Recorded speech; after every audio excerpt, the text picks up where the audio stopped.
الشيطان الرجيم. إن عدة الشهور عند الله 12 شهرا في كتاب الله يوم خلق السماوات والأرض منها 4 حرم ذلك الدين القيم فلا تظلموا فيهن أنفسكم وقاتلوا المشركين كافة كما يقاتلونكم كافة واعلموا أن الله مع المتقين.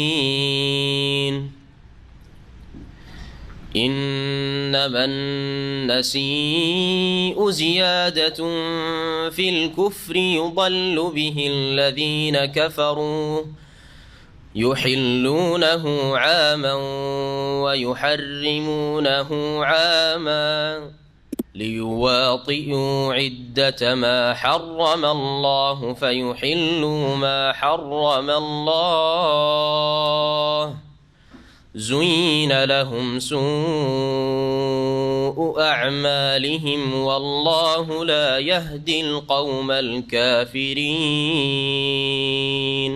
يا أيها الذين آمنوا ما لكم إذا قيل لكم انفروا في سبيل الله اثاقلتم إلى الأرض أرضيتم بالحياة الدنيا من الآخرة فما متاع الحياة الدنيا في الآخرة إلا قليل. إلا تنفروا يعذبكم عذابا أليما ويستبدل قوما غيركم ولا تضروه شيئا والله على كل شيء قدير.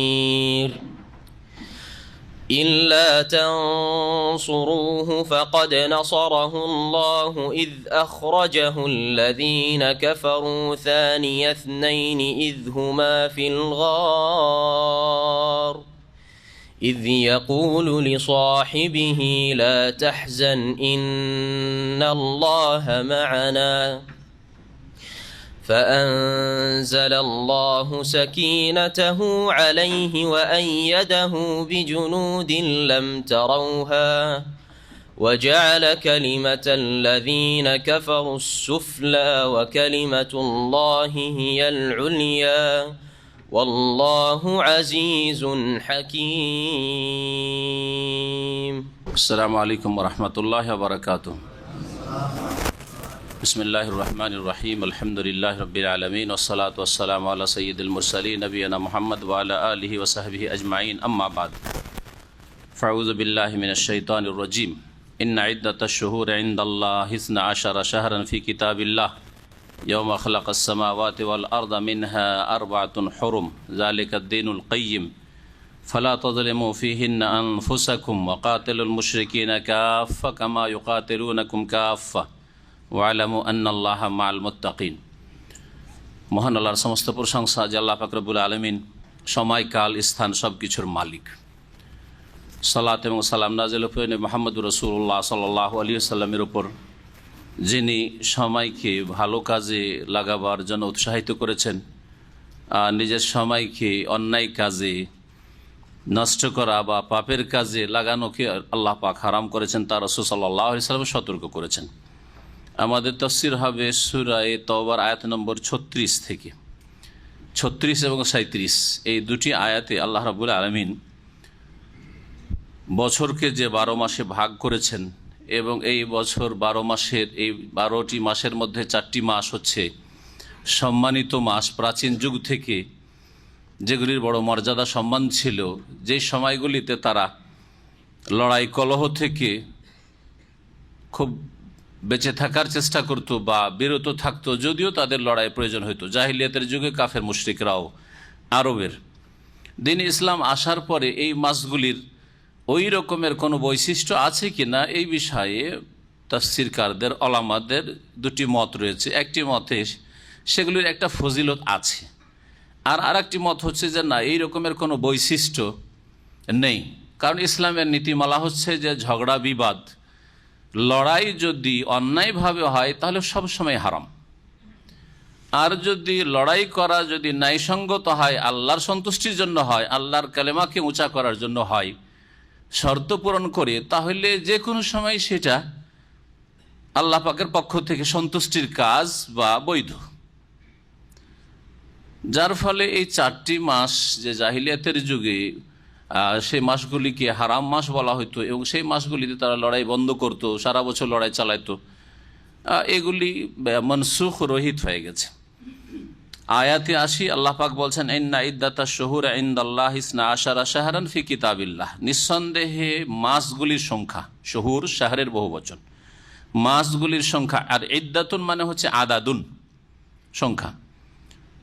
মাসগুলির সংখ্যা আল্লাহর নিকটে 12 শাহরান, 12টি মাস। মাসের সংখ্যা হচ্ছে 12টি, এটি আল্লাহর সৃষ্টিগত বিধানে রয়েছে। ফি কিতাবিল্লাহ, আল্লাহ পাকের বিধানে রয়েছে। আল্লাহ পাকের কিতাব মানে যাতে লেখা রয়েছে, কিতাব মানে মকতুব, যা লেখা রয়েছে। তো আল্লাহ পাকের কিতাব বলতে এখানে কোরআনে কারীম বোঝানো হয়নি, বরং লৌহে মাহফুজ, সুরক্ষিত ফলক, যাতে সমস্ত মখলুকাত সৃষ্টির ভাগ্য লেখা রয়েছে। আর সেই লৌহে মাহফুজ থেকে কোরআনে কারীম নাজিল করা হয়েছে, বালুহা কোরআনুম মাজিদুন ফি লৌহে মাহফুজ। কিতাবুল্লাহ মানে সেই লৌহে মাহফুজে যে আল্লাহ পাকের ফয়সালা লেখা আছে, সেটা হচ্ছে যে আল্লাহ পাক বছরকে 12 মাসে ভাগ করেছেন। ইয়াউমা খালাকাস সামাওয়াতি ওয়াল আরদ, আর এই আল্লাহ পাকের সৃষ্টিগত বিধান ওই দিন থেকেই চলে আসছে যেই দিন থেকে আল্লাহ আকাশসমূহ এবং পৃথিবীকে, জমিনকে সৃষ্টি করেছেন। যেই দিন থেকে রাত দিন শুরু হয়েছে, দিন গেলে রাত আসে, রাত গেলে দিন আসে, শুরু হয়েছে আকাশ জমিন সৃষ্টি হওয়ার পর, তখন থেকেই 29 বা 30 দিনে 1 মাস হয়, আর 12 মাসে 1 বছর হয়। মিনহা আরবাতুন হুরুম, এই 12টি মাসের মধ্যে 4টি হচ্ছে নিষিদ্ধ মাস। হরুম হারামের বহুবচন, নিষিদ্ধ বলতে পারেন, মোহতারাম সম্মানিত মর্যাদা সম্পন্ন মাস বলতে পারেন। এই মাসগুলির মর্যাদা রয়েছে আল্লাহ পাকের কাছে প্রাচীন যুগ থেকেই। আর আরবরা ইব্রাহিম আলাইহিস সালামের দিনের তারা দাবিদার ছিল, আর সেই দিনের তারা কিছু ক্ষেত্রে অনুসারী থাকলে অধিকাংশ ক্ষেত্রে তারা তাদের ধর্মকে বিকৃত ধর্মে পরিণত করেছিল। ইব্রাহিম আলাইহিস সালামের আদর্শ থেকে অনেক দূরে চলে গিয়েছিল, তাওহীদ থেকে শিরকে লিপ্ত হয়েছে। আর ইব্রাহিম আলাইহিস সালামের সুন্নত আদর্শ থেকে দূরে গিয়ে বিদাত, বহু বিদাতে লিপ্ত হয়েছে, বহু কুসংস্কার অন্যায় তারা লিপ্ত হয়েছে। যার ফলে আরব মুশরিক, মক্কার মুশরিকদের কাছে যে ধর্মটি ছিল সেটা হচ্ছে ইব্রাহিম আলাইহিস সালামের ধর্মের বিকৃত রূপ। ইব্রাহিম সালামের ধর্মের হজ ছিল, উমরা ছিল, কাবার তওয়াফ করা ছিল, মেনা আরফা যাওয়া ছিল, কুরবানি ছিল, এইসব ছিল।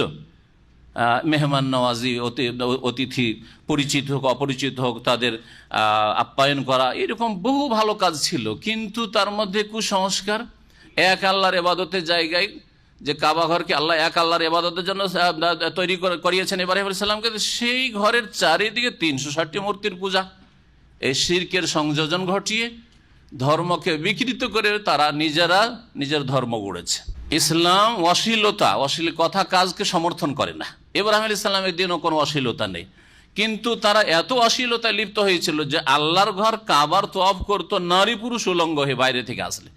যেই কাপড় পরে পাপ করেছি ওই কাপড় পরা যাবে না, তো ন্যাংটা হয়ে কি করতে হবে, কাবার তওয়াফ করতে হবে। যেমন হিন্দুদের মধ্যে ন্যাংটা সাধুর জাত রয়েছে, কয়েক হাজার ন্যাংটা সাধু, আজকাল ফেসবুকে যারা দেখছেন দেখবেন, কয়েক হাজার ন্যাংটা সাধু চলছে, আর পুলিশ পাহারা দিচ্ছে তাদের, যাচ্ছে তারা রাস্তা ধরে। আউযুবিল্লাহ, এ কোনো ধর্ম সমর্থন করে না, এই অশ্লীলতা ছাড়া কিছু না। ফাহিশা ক্বাল ইন্নাল্লাহ লা ইয়ামুরু বিল ফাহশা, আল্লাহ কখনো কোনো মানব জাতির ইতিহাসে অশ্লীল কথা কাজ আচরণ, এই ন্যাংটা হওয়া উলঙ্গ হওয়া, এই ধর্ম শেখার নাই, এটি কোনো ধর্মে নেই, সব মানুষের তৈরি করা। তো এইরকম বহু কুসংস্কার তাদের মধ্যে চলে এসেছিল। ইব্রাহিম আলাইহিস সালামের দিনের প্রাচীন দিন থেকে যে চলে আসা 4টি মাসকে সম্মান করা, এটা ছিল। কিন্তু তাতেও কুসংস্কার ঢুকিয়েছে। যে কুসংস্কারের কথা এরপর আয়াত নম্বর 37 আল্লাহ পাক করলেন, যালিকা দ্বীনুল কাইয়্যিম, এটি হচ্ছে সুপ্রতিষ্ঠিত দিন, এটাই হচ্ছে দিন কায়েম করা। তো দিন কায়েম করা মানে শুধু ক্ষমতায় যাওয়া যে ব্যাখ্যা, সেই ব্যাখ্যা ইসলামের নেই। দিন কায়েম করা, দিনের যে কোনো বিধিবিধান কায়েম করে, সেটা হচ্ছে দিন কায়েম করা। আর দিনের যদি মৌলিক বিষয়, যেই বিষয়টিকে কায়েম করার জন্য, যেই মৌলিক বিষয়কে প্রতিষ্ঠা করার জন্য আম্বিয়া রসুলগণ প্রেরিত হয়েছেন, সেটা হচ্ছে এক আল্লাহর জন্য ইবাদত বন্দেগীকে সুনির্দিষ্ট করা। ওয়ালাকাদ বাআসনা ফি কুল্লি উম্মাতিন রাসূল আন ইবুদুল্লাহ ওয়াজতানিবুত তাগুত। এক আল্লাহর ইবাদত হবে, আল্লাহর জমিনে আল্লাহ ছাড়া কারো উপাসনা হবে না। তৌহিদে উলুহিয়ত, জাতি আল্লাহর ইবাদতে শিরক করেছে, মানব জাতিকে যারা মুশরিক হয়েছে তাদেরকে আল্লাহ ছাড়া অন্যের উপাসনা পূজা ইবাদত থেকে উদ্ধার করে আল্লাহর ইবাদতে লাগানো, এটা হচ্ছে সমস্ত নবী রাসূলগণের দিনের মৌলিক দাওয়াত। সুতরাং দিন কায়েমের যদি মৌলিক বিষয় বলতে হয়, তাহলে বলতে হয় তৌহিদে উলুহিয়া, তৌহিদুল ইবাদা কায়েম করা। আল্লাহর জমিনে যেমন দুর্গা পূজা হবে না, দরগার পূজা হবে না, আল্লাহর জমিনে আল্লাহ ছাড়া অন্য কাউকে সেজদা করা হবে না, অন্য কারো কাছে দোয়া করা, আহ্বান করা হবে না, অন্যকেও আমাদের দিতে পারে, নিতে পারে, উত্থান পতনের মালিক, এইরকম কুফরি শিরকি আকীদা রাখা হবে না, এগুলিকে উৎখাত করতে হবে। এটা হচ্ছে নবী রাসূলগণকে প্রেরণ করার এবং দিন কায়েমের মৌলিক বিষয়। তো দিন কায়েমের বিষয়টিকেও বিকৃত করেছে এক শ্রেণীর লোকেরা, অপব্যাখ্যা করেছে, যার ফলে দুনিয়া দিন কায়েমের নামে দুনিয়ার গরজ পুরা করা হয়ে থাকে। আর দুনিয়ার গরজ পুরা করতে হয়ে বা পুরা করতে গিয়ে মানুষ অনেক সময় পার্থিব জীবনে ক্ষতিগ্রস্ত হয়ে থাকে, যা অনেক জ্ঞানীরা বুঝতে পারছেন। আল্লাহ পাক রব্বুল বলছেন যে এটি হচ্ছে আদ-দীনুল কাইয়্যিম, দিন কায়েম করা, সুপ্রতিষ্ঠিত দিন। এটি হচ্ছে দিনের প্রতিষ্ঠা, যে আল্লাহর বিধানে রয়েছে যে এই মাসগুলি সম্মানিত মাস, সুতরাং এই মাসগুলির মর্যাদা দান করবে বিশেষভাবে। আর তারপর আল্লাহ পাক বলছেন ফালা তাযলিমু ফীহিন্না আনফুসাকুম, সুতরাং এই মাসগুলিতে তোমরা তোমাদের নিজেদের ওপর জুলম করিও না। এই মাসগুলি বলতে 4 মাসকে বোঝানো হয়েছে, নাকি প্রথম দিকে যে আল্লাহ বলেছেন ইসনা আশা 12 মাস, 12 মাসকে বোঝানো হয়েছে? এই ব্যাপারে দুটি তাফসীরকারদের মত রয়েছে। একটি মত হচ্ছে যেহেতু 4 কথাটি কাছাকাছি জায়গায় রয়েছে, সুতরাং ফিহিন্না মানে ফি আরবা, এই 4 মাসে বিশেষ করে তোমরা জুলম অত্যাচার করিও না, মানুষের জুলম করিও না, আল্লাহর হকের ক্ষেত্রে জুলম করিও না, জি, পাপে লিপ্ত হইও না, আরো বেশি সজাগ থাকিও এই মাসগুলিতে। এটা প্রাচীন যুগ থেকে বিধান। কিন্তু গুনাহ থেকে শুধু এই 4টি সম্মানিত মাসে বাঁচবেন, বেশি মর্যাদার মাসে, আর অন্য মাসে 8 মাসে বাঁচবেন না গুনাহ থেকে। দিন ইসলামে গুনাহ থেকে বাঁচার ক্ষেত্রে আর ফরজ ওয়াজিব আদায় করার ক্ষেত্রে, আল্লাহর সন্তুষ্টির কাজে নিজেকে লাগানোর ক্ষেত্রে 12 মাসই সমান, 12 মাসই সমান। যেই আল্লাহ রমজানের মালিক, সেই আল্লাহ হচ্ছে শোয়ালের মালিক, ওই আল্লাহ মুহররমের মালিক। শুধু রমজানের বেশি গুরুত্ব দেবেন একজন মুসলিম হিসাবে, অথবা জাহেলিয়াতের যুগের লোকেরা মুহররম বা রজব, যে 4টি মাস যে হারাম বলা হয়েছে, মাসগুলি কি বলা হয়নি? আপনাদের জিজ্ঞেস করি। 3টি পাশাপাশি রয়েছে, যেমন নবী করিম সাল্লাল্লাহু আলাইহি ওয়াসাল্লাম বলেছেন, জিলকাদ, জিলহজ আর মুহররম, আর একটি হচ্ছে রজব। এই 4টি মাস। তো 4টি মাসেই শুধু জুলুম করবেন না, অন্য সময় জুলুম করেন না, কখনো জুলুম করা যাবে না। জুলুম সবসময় হারাম, সর্বকালে হারাম, সর্বস্থানে হারাম। মক্কা মদিনায় জুলুম চলবে না, পাপ চলবে। অন্য জায়গায় পাপ চলবে নাকি? আরব দেশে শুধু পাপ চলবে না আর বাংলাদেশে পাপ চলবে নাকি? আরব দেশে মানব রচিত বিধান চলবে না আর বাংলাদেশে আর অন্য কোনো জমিনে মানব রচিত বিধান চলবে নাকি? আরব দেশে শুধু কবর মাজার পূজা চলবে না আর বাংলাদেশে মাজার পূজা চলবে নাকি? ভারতে চলবে নাকি? না, কখনো চলবে না, কোথাও চলবে না। আল্লাহর জমিন আল্লাহর, সুতরাং আল্লাহর জমিনে আল্লাহর ইবাদত হবে, স্থান হোক অথবা কাল হোক। ফালা তাযলিমু ফীহিন্না আনফুসাকুম, দ্বিতীয় দল মুফাসসিরিন বলছেন ফীহিন্না মানে এই 12 মাসের যে কোনো সময়, 12 মাসের দিন রাতে, তোমার লাইফে, তোমার জিন্দেগিতে তুমি কখনো জুলম অত্যাচার করিও না। নিজেদের উপর বলা হয়েছে, তার মানে কোন জুলম যদি কেউ করে তাহলে তাতে সবচেয়ে বেশি ক্ষতিগ্রস্ত কে হয়? জালেম হয়, মজলুম হয় না। যেমন একটা লোককে খুন করলো কেউ, অথবা একটা লোকের টাকা পয়সা বেইমানি করলো, তাকে তো ক্ষতিগ্রস্ত করলো কোনো দিক থেকে হোক না কেন, এরকম বহু জুলুম হইতে পারে। কিন্তু সবচেয়ে বেশি ক্ষতিগ্রস্ত কে? কে? জালেম। যার উপর জুলম হইল সে ক্ষতিগ্রস্ত, আর ওর চাইতে বেশি ক্ষতিগ্রস্ত হচ্ছে জালেম। এই জন্য বলা হচ্ছে ফালা তাজলিমু আনফুসাকুম ফিহিন্না আনফুসাকুম, তোমরা এই 12 মাসে কোন সময় কখনো নিজেদের উপর জুলুম করিও না। যে শিরক করে সবচেয়ে বড় জুলুম করে, আল্লাহর সবচেয়ে বড় হক নষ্ট করে, ধ্বংস করে, তাওহীদকে ধ্বংস করে, বড় শিরক হোক অথবা ছোট শিরক হোক। আর দ্বিতীয় জুলম হচ্ছে যে আমলের ক্ষেত্রে যেই ব্যক্তি পাপে লিপ্ত হয়, আল্লাহর ফরজে ঘাটতি করে, 5 ওয়াক্ত নামাজ ফরজ 4 ওয়াক্ত পড়ে, জামাতে নামাজ পড়া ফরজ ওয়াজিব ও ঘরে পড়ে, জুলুম করে। এইরকমই রোজা 30-29 রয়েছে, মাঝে মাঝে রাখে, মাঝে মাঝে রাখে না, জাকাত কিছু দেয় কিছু দেয় না। এইরকম বিভিন্ন ফরজ ওয়াজিব আদায় করার ক্ষেত্রে পর্দা করা ফরজ, মহিলা কিছু পর্দা করে কিছু করে না, মাথাটা ঢাকে আর পেট পিঠ ঢাকে না, শাড়ি ব্লাউজ পরে, অথবা সালোয়ার কামিজ পরে পেট পিঠটা তো ঢাকে কিন্তু মাথা ঢাকে না, চুল খোলা থাকে, চুল মাথার উপরে একটু হয়তো রাখে, এইদিকে পেছনে চুল দেখা যাচ্ছে। যে যতটা অপরাধ করলো ফরজ ওয়াজিব আদায়ের ক্ষেত্রে ঘাটতি করে অথবা হারাম নাজায়েজ কাজ করে, সে ততটা জুলুম করলো, সেও জালেম, দ্বিতীয় জালেম। তৃতীয় জালেম হচ্ছে জুলমুল ইবাদ, একজন ব্যক্তি আর একজন ব্যক্তির উপর জুলুম করা।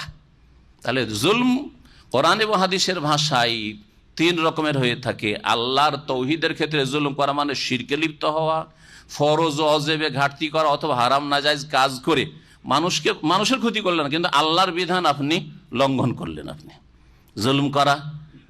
আর এই অর্থে বেনামাজি মুশরিকের পরে বড় জালেম, ঠিক কিনা? যে নামাজ পড়ে না ও তো কারো ক্ষতি করে, বাহ্যিক নামাজ পড়ে না তো আমার কি ক্ষতি করলো, কিন্তু সে সবচেয়ে বড় জালেম মুশরিকের পরে।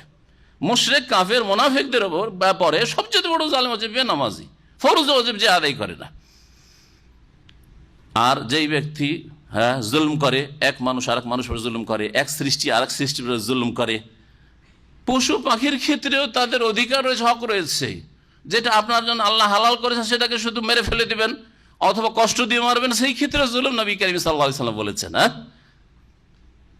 খিদাই মেরে দিবেন, পিপাসাই মেরে দিবেন, বিড়ালকে কুকুরকে হারাম করেছেন, জুলম, নবী কারীম সাল্লাল্লাহু আলাইহি ওয়াসাল্লাম জাহান্নামে যাওয়ার কারণ। তো তোমরা নিজেদের উপর জুলুম করিও না, মানে অন্যের উপর যদি জুলুম করো বা শিরক করে জুলুম করো, ফরজ ওয়াজিবে ঘাটতি করে জুলুম করো, হারাম নাজায়েজ কাজ করে যদি জুলুম করো, ঘুষ খেয়ে জুলুম করো, সুদ খেয়ে জুলুম করো, তাহলে নিজেদের উপর জুলুম করলে প্রথম তুমি ক্ষতিগ্রস্ত দুনিয়া আখিরাতে। ওয়াকাতিলুল মুশরিকিনা কাফা, তোমরা সর্বাত্মকভাবে মুশরিকদের বিরুদ্ধে সশস্ত্র লড়াই করো, আল্লাহ বলছেন। ওয়াকাতিলুল মুশরিকিনা কাফার আরেকটি অর্থ হচ্ছে যে তোমরা সমস্ত মুশরিকদের বিরুদ্ধে কি করো? লড়াই করো সশস্ত্র। কামা ইউকাতিলুনাকুম কাফা, যেমন তারা তোমাদের সকলের বিরুদ্ধে লড়াই করে। তাহলে এই ক্ষেত্রে যখন দেখব যে কোন মুশরিক দল, কাফের দল মুসলিম বলেই তাদের বিরুদ্ধে লড়াই করে, অস্ত্র ধারণ করে, তাদের বিরুদ্ধে আল্লাহ অস্ত্র ধারণ করতে বলেছে। তোমাদের যে কোনো মুসলিমকে পেলেই মারতে হবে, মুসলিম নারী হিজাব করলেই বাধা দিতে হবে, মারতে হবে, ক্ষতি করতে হবে, মুসলিম ইসলাম পালন করলেই তাকে মারতে হবে। এই যদি মন মানসিকতা থাকে তাহলে তাদের বিরুদ্ধে আল্লাহ পাক স্পষ্ট ভাষায় বলছেন ওয়াকাতিলুল মুশরিক, এইরকম মুশরিককে তোমরাও মারো, তাদের বিরুদ্ধে লড়াই করো। তাহলে ইসলাম বলছেন ওয়ালা তাহতাদু, যেখানে জিহাদের আয়াত এসছে বলছে যে দেখো ওয়ালা তাহতাদু, সীমা লঙ্ঘন করিও না। নিরীহ ব্যক্তি, নির্দোষী ব্যক্তি, বৃদ্ধ 80 বছরের বুড়া কাফের, না, নবী নিষেধ করেছেন। মহিলা অস্ত্র ধারণ করতে যান না, না, খবরদার কোনো মহিলাকে হত্যা করিও না। শিশু নাবালক এখনো, খবরদার তার জুলুম অত্যাচার করে তাকে হত্যা করিও না। নবী করিম সাল্লাল্লাহু আলাইহি সাল্লামের জিহাদের এগুলো হচ্ছে উত্তম আদর্শ, যেই আদর্শ ইসলাম ছাড়া আর কেউ শিখায়নি। বরং জালেম কাফেররা মুসলিমদেরকে যে মারে সবচেয়ে বেশি তারা দুর্বলদেরকে মারে, শিশুদেরকে মারে, বৃদ্ধদেরকে মারে, নারীদেরকে মারে। আর কত রকমের যে তারা মানবাধিকার লঙ্ঘন করে তারাই বেশি, আর তারাই শুধু স্লোগান দেয় মানবাধিকার, যারা মানবাধিকার বুঝেই না। ওয়ালামু আন্নাল্লাহ মাআল মুত্তাকিন, আর তোমরা জেনে রাখো যে আল্লাহ পাক সংযতদের সাথে রয়েছেন, আল্লাহ ভীরুদের সাথে রয়েছেন। যারা গুনাহ থেকে বেঁচে থাকার চেষ্টা করে, মুত্তাকিন যারা পরহেজগার, তাদের সাথে রয়েছেন। যারা পাপ থেকে, অন্যায় থেকে বাঁচতে চায়, তাদের সাথে আল্লাহ আছেন। আল্লাহ কোন দিক থেকে তাদের সাথে আছেন? কোন দিক থেকে? সাহায্যের দিক থেকে, হেফাজতের সুরক্ষার দিক থেকে, রক্ষণাবেক্ষণের দিক থেকে, তৌফিক তাদের কাজে সফল করার দিক থেকে আল্লাহ তাদের সাথে আছেন। আর আল্লাহ জ্ঞানের দিক থেকে, ক্ষমতার দিক থেকে, বেষ্টনের দিক থেকে, ইত্যাদি ইত্যাদি, আল্লাহ পাক রব্বুল আলামিন সকলের সাথে, মুসলিম কাফের সৎ অসৎ সকলের সাথে আছেন। মানে সকলের খবর রাখেন কোথায় কি আছে, আর সকলকে ধরতে আল্লাহ সক্ষম, ক্ষমতাবান, এবং সকলকে আল্লাহ ঘিরে আছেন। এর মানে এই নয় যে আল্লাহ জাতি দিক থেকে সত্তাগতভাবে আল্লাহ পাক মুত্তাকিনদের সাথে আছেন, এই অর্থ নয়। বরং সত্তাগত দিক থেকে, তার জাতের দিক থেকে আল্লাহ রাব্বুল আলামিন কোথায় আছেন? তার আরশে আজিমে, আসমানের উপর আরশে আজিমে আছেন। আর রহমান আল্লাহর আরশে ইস্তাওয়া। তাহলে কয়েক রকমের যে আয়াতগুলি রয়েছে, কিছু আয়াত বলে যে আল্লাহ তোমাদের যেখানে থাকো না কেন হে মানুষ, সৎ অসৎ সকলের সাথে আছেন আল্লাহ পাক রব্বুল আলামিন। আবার বলছেন মুত্তাকিন সাবেরিনদের সাথে আছেন। কোন জায়গায় মুত্তাকিন, কোন জায়গায় সাবেরিন, কোন জায়গায় মুহসিনিন, সৎকর্মশীল বলেছেন। আর কখনো আল্লাহ রাব্বুল আলামিন বলছেন যে আল্লাহ আরশে আজিম আছেন। তা তিন রকমের আয়াতের সমন্বয় আমার এই সংক্ষেপে যে কথা বললাম তাতে বুঝতে পারবেন। আল্লাহ জাতের দিক থেকে, মানে সত্তার দিক থেকে সাত আকাশের ওপর আরশে আজিমে আছেন। আল্লাহ রাব্বুল আলামিন তার ক্ষমতা, তার জ্ঞান, তার জ্ঞানের বাইরে, খোঁজের বাইরে যেতে পারে, যে আল্লাহ খোঁজ করে পান না, যেমন সরকার খোঁজ করে পায় না আসামিকে, ঠিক না? আল্লাহর জ্ঞানের বাইরে, ইলমের বাইরে যেতে পারে না। আল্লাহ পাক রব্বুল এহাতা, বেষ্টনের বাইরে কেউ যেতে পারে না। যে কোনো মানুষ, যে কোনো মাখলুক শুধু না, মানুষ শুধু না, কীট পতঙ্গ সবকিছুই আল্লাহ পাক রব্বুল আলামিন। আল্লাহর এই সব দিক, আর এইরকম বহু দিক আরো হইতে পারে, আমি এতেই শুধু সীমিত করছি রে। ওই রকমই যখন তৃতীয় প্রকার আয়াতগুলি আসবে, আল্লাহ কার সাথে আছেন? বিশেষ বিশেষ লোকদের সাথে, মুত্তাকিন, মুহসিনিন, সাবিরিন, তাই না? হ্যাঁ, তখন কি বলবেন? তখন আরো অতিরিক্ত তাদের বৈশিষ্ট্য। আল্লাহ এদের শুধু খবর রাখেন না, এদের কি করেন? হেফাজত করেন। এদের আল্লাহ রাব্বুল আলামিন কি করেন? বলেন, তৌফিক দেন ভালো কাজের। এদের সম্পর্কে আল্লাহ রাব্বুল আলামিন এদের বালা মুসিবত থেকে রক্ষা করেন, ইত্যাদি ইত্যাদি। এইরকম বহু দিক হতে পারে। ওয়ালাম আন্নাল্লাহ মাল মুত্তাকিন, তাহলে এর অর্থ হচ্ছে। তারপরের আয়াত নম্বর 37, কাফেরদের সম্পর্কে কি বলছিলাম? মক্কার মুশরিকদের সম্পর্কে, যে তারা ইব্রাহিম আলাইহিস সালামের কিছু কিছু ধর্ম পালন করত, আর তাতে অনেক কুসংস্কার, শিরক, বিদাত, গুমরাহি, আর নিজের পক্ষ থেকে খেয়াল খুশি কাজ ঢুকিয়ে ফেলেছিল। তার মধ্যে একটি ছিল নাসি। আরবি ভাষায় নাসি মানে হচ্ছে পেছনে করে দেওয়া। নাসা মানে পেছনে করে দেওয়া। এই অর্থেই ধারকে বলা হয়, ধার বাকির কাজ। আপনি মাল সামান দিলেন, আর মান সামান দিয়ে টাকা নগদ হাতে হাতে পেলেন না, তো টাকাটা পেছনে থেকে গেল, পরে পাবেন। এই জন্য আরবি ভাষায় ধারবাকিকে নাসা বলা হয়। রেবান নাসিয়া হাদিসে রয়েছে। সুদ হচ্ছে দুই রকম, একটা হচ্ছে রেবাল ফাজল, কম বেশির সুদ, আর একটা হাতে হাতে না নিয়ে যদি বিলম্বে হয় তো রেবান নাসিয়া, সেটাকে এই অর্থে বলা হয়েছে। তো নাসি শব্দটি ব্যবহার করেছেন, পিছনে করে দেওয়া। পিছনে করে দেওয়া কি কুসংস্কার ছিল? কুসংস্কার এই ছিল যে ধরেন ওদের যুদ্ধ চলে আসছে, রমজানে চললো, শওয়ালে চললো, বোঝা গেছে, এখন জিলকাদ মাস চলে আসলো, আর যুদ্ধ আরও কি করতে হবে? আরও 1-2 মাস চালাইতে হবে, কমপক্ষে 1 মাস চালাইতে হবে। হঠাৎ করে এখন বন্ধ করা যাবে না। তো কি করতে হবে? বুঝছে, জিলকাদটাকে অন্য নাম দিয়ে দাও। কি নাম দিয়ে দাও? সফর নাম দিয়ে দাও। সফরটা এখন পুরা করে নিল।